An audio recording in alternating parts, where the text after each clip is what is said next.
সবাই নারী পুরুষ একই কথা, দাড়ি পাল্লা দাড়ি। আলহামদুলিল্লাহ, এই দাড়ি পাল্লার জোয়ার দেখে এক ধরনের মানুষ তাদের মাথা খারাপ হয়ে গেছে। ওদের মাথা খারাপ হয়ে গেছে, কি ছুঁয়ে কি কই আর কি না ছুঁয়ে কোন পথে যায়। আমাদের ছুটি দিনের একটা কবিতা আছে, কাহিনীরে এরকম হয়ে গেছে। এই জন্য দোস্ত খুব হুঁশিয়ার। একটা স্বর্ণকারের দোকানে গেছেন কোনদিন? এই স্বর্ণটা অত্যন্ত দামি, এই জন্য এই স্বর্ণটা সর্বোত্তম কাগজের, রঙিন কাগজে জড়ায়। তারপরে ওইটা থয়ে একটা কইজের ভিতর, এই কথা হবে না, ওই কইজে থয়ে হচ্ছে আপনার একটা বাক্সর ভিতর, ওই বাক্সটা থয়ে একটা সিন্ধুকের ভিতরে, আর ওই সিন্ধুকটা উপরে থাকে না, মাটির নিচে একটা গর্ত করা, ওর ভিতরে থুইছে। থোয়ার পরেও স্বর্ণকার মনের ভিতরে টেনশন যায় নাই। কি করতেছে? এর পরে আবার তার দোকান কি করেছে না, ওই যে কি দিয়ে দরজা লাগাইছে, তালা কয়েকটা মারছে। এরপরেও টেনশন মুক্ত না, আবার কেসি গেট লাগাইছে। কয় না হলো, কেসি গেট লাগা বাইক ঘুমতে না।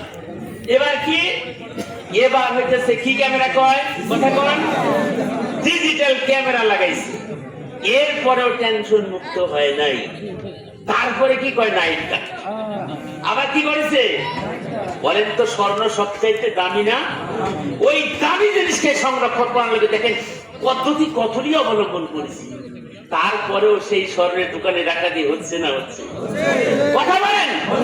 অথচ স্বর্ণ কিছুই না, স্বর্ণের তুলনায় আপনার দাম আরো কোটি কোটি লক্ষ লক্ষ গুণ বেশি বড়।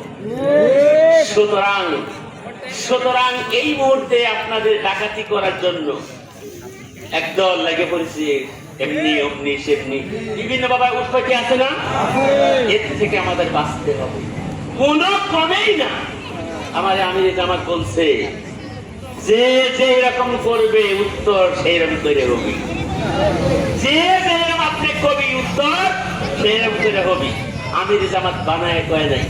সূরা নিসা 6 নম্বর পারা 11 নম্বর লাইন 45 নম্বর আয়াতে আল্লাহ তাআলা ওই কথাই কইছে। আমি বলি যে এই কথা বলি কইলো কেন? এর পরে খুঁজে দেখি যে এই কাহিনী হয়। এজন্য দোস্ত, আমার এই স্বর্ণ যদি সিনাই করার জন্য কোন ব্যক্তি আসে, আমারে আমির জামাত বলতেছে বারবার করে, সে যেন বাড়ি থেকে তার পরিবারের কাছ থেকে কি নিয়ে আসে? বিদায় নিয়ে আসে।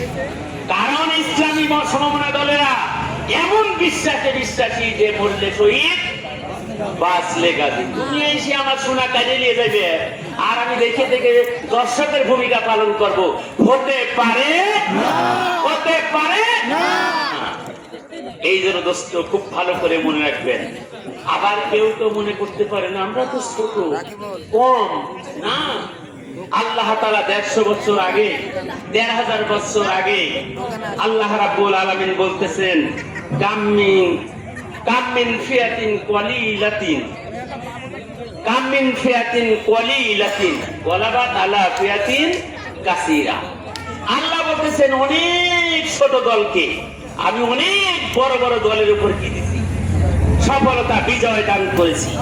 বদর যুদ্ধে মুসলমানদের সংখ্যা ছিল মাত্র 313 জন, আর কাফেরদের বাহিনী ছিল